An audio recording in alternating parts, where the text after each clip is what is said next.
Vamos falar sobre Deus na Escuridão? Esse livro do Walter Ugumãe, que eu acho que foi o meu primeiro contato com o autor, e que eu não consegui chegar a uma nota em termos de estrelas. Isso às vezes acontece, eu fico muito em dúvida, eu desisto. Começando pelos pontos positivos, então, do livro. O livro fala sobre amor e relação entre irmãos, que é lindo. Eu achei essa parte, sabe, da relação entre os personagens incrível. Não tem spoilers, tá? A ambientação do livro é muito boa, então você percebe que o autor, ele traz detalhes no livro que não são desprezíveis, sabe? Realmente enriquecem, não é para encher página, bater meta de página, assim.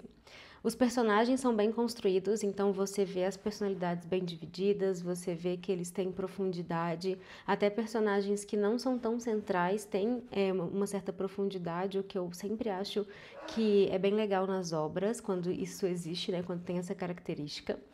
A linguagem é extremamente poética, o que faz com que a relação entre os irmãos, né, que são os personagens, dá pra dizer, principais, fique ainda mais romântica, mais linda, sabe? Assim, então, incrível. E o final é totalmente inesperado, assim, muito mesmo.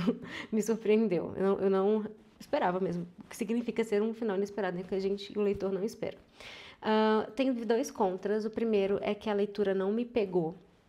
Então não é, eu gosto de livro que você não consegue parar de pensar na história, que você fica querendo voltar, que você quer descobrir o que que acontece, e esse não é um desses livros. Foi um livro que foi gostoso de ler, mas eu tinha que me forçar a ler, não forçar, mas eu não tinha uma vontade de saber o que vem depois que me levava a ler. O que me levava a ler, que me levou a ler foi a vontade de terminar um livro do Walter Ugumãe, porque eu acho que eu já comecei não sei se foi o Filho de Mil Homens, se é dele, e eu não terminei. E segundo, a vontade de terminar mesmo, assim, geralmente quando eu pego um livro, eu gosto de terminá-lo, eu não gosto de abandonar livros, eu só abandono quando eu testei, tentei, insisti e realmente não funciona pra mim.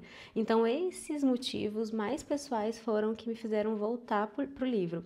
Mas perceba que quando eu voltava, eu gostava da leitura, só que não era algo que me puxava, sabe? Que eu ficava pensando do jeito que eu gosto.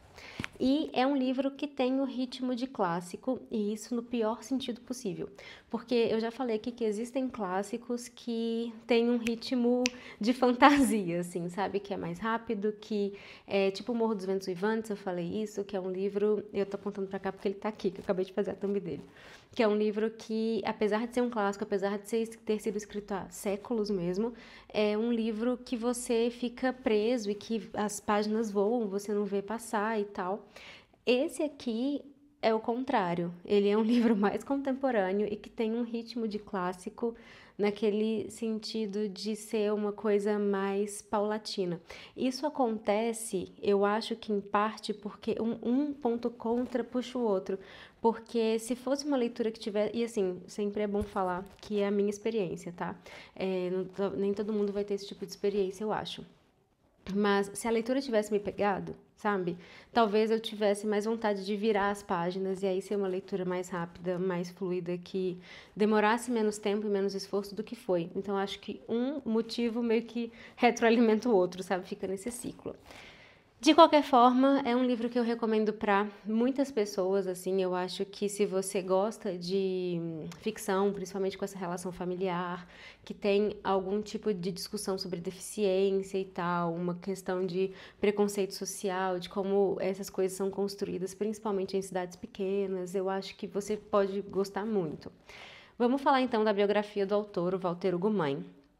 O nome completo dele eu não sabia, é Walter Hugo Lemos. Depois eu quero entender por que tem esse mãe aí. O Walter Hugo Mãe, o nome artístico dele, então, é escrito em minúsculas como marca de estilo o nome dele.